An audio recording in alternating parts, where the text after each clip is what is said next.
Hello and welcome to another episode of Vedic Astrology with Renu. As Mahatma Gandhi said, heroes are made in the hour of defeat. Success is therefore well described as a series of glorious defeats. Invincible protagonists exist only in children's stories. In adult stories, the hero always has his kryptonite that makes him vulnerable. Losing your superpowers is part of a classic hero rite of passage. This video is on Saturn, which may be our kryptonite. All the planetary energies in our horoscope have the potential to be developed into superhero skills. Sun, courage; Moon, intuition; Mars, strength; Mercury, intellect; Venus, love; Jupiter, wisdom, but not poor Saturn. Saturn is like Superman donning his cape but not being able to fly, and he has to rely on personal effort like ordinary mortals. It should not come as a surprise then that it is Saturn's planetary periods or transits, especially his 7.5-year transit over the moon, called Sarisati, that brings most people to a Vedic astrologer. The main goal of a Vedic astrologer, in my opinion, is to help us to learn to embrace our kryptonite, Saturn. To get to know Saturn, let's begin with the legend of the Buddha. His story begins with a royal birth in an Indian family and an astrological prediction that he would grow up to be the greatest emperor that ever lived, or the greatest spiritual master. His father preferred the destiny of an emperor for his son, so he decided that if the Buddha lived in a perfect world with no struggle, he would have no need for spirituality. So like any good parent, he set out to protect his son from exposure to the realities and perils of life. Except he took this to an extreme by keeping him confined within the palace compound until he was an adult. Without any exposure to the real world, the Buddha grew up in an idealistic world where his every need and desire was instantly met. The Buddha's hero's journey started when he left the palace for the first time and he saw people in the real world working, struggling, and burdened. He was confounded by the concept of suffering and impermanence when he saw an old man, a sick man, and then he saw a funeral procession. He realized then that the life he'd been living was a children's story, a dream and not the reality. The next day, the Buddha had his fourth encounter outside the palace walls. As he walked past a monk who was absorbed in meditation, their hearts connected and their minds linked. And the Buddha realized in a flash that the permanent freedom from suffering that he was seeking was not outside but within the heart and the mind itself. And thus began his exodus from paradise, as he abandoned his old life, leaving behind his royal life to become a spiritual seeker in search for the inner altar of peace.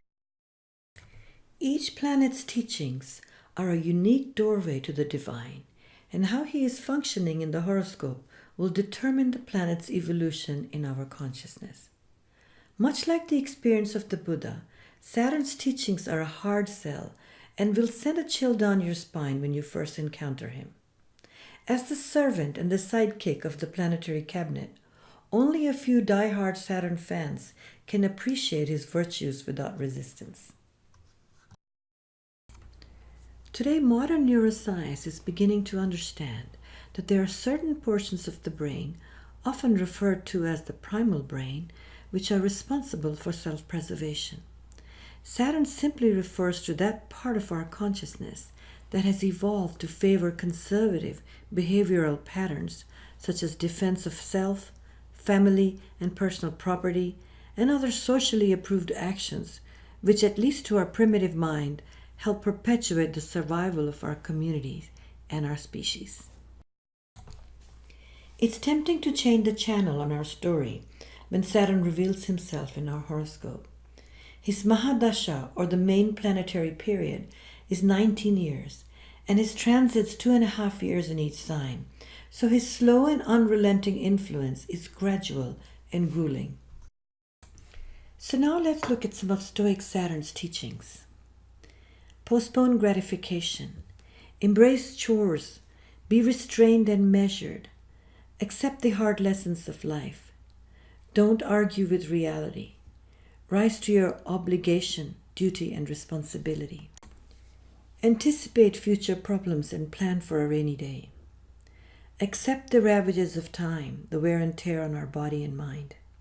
Endure adversity and pressure. Practice self-control, prudence, and caution. And remember, reality is often kinder than the story we tell about it. In Vedic philosophy, Saturn is called the Lord of Karma. While all the planets release their karmic influence, Saturn represents the cosmic principle of karma, which is that the universe brings to account both the credits and the debits of our actions and those of our ancestors, and that this accounting is manifest over lifetimes. In the Vedic mythic tradition, Saturn's teachings are associated with one of the most beloved deity, Hanuman. Even as a child, Hanuman had extremely well-developed superpowers. In his youth, he used his powers to do mischief and pranks, disturbing the meditating sages in his neighborhood. So he was cursed by the powerful sages.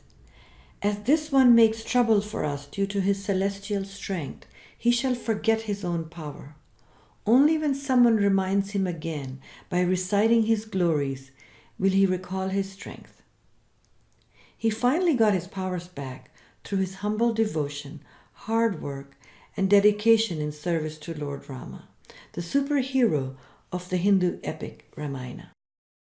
Hanuman is a metaphor for Saturn, which is our soaring spirit subjugated by matter, or the hero held down by his kryptonite.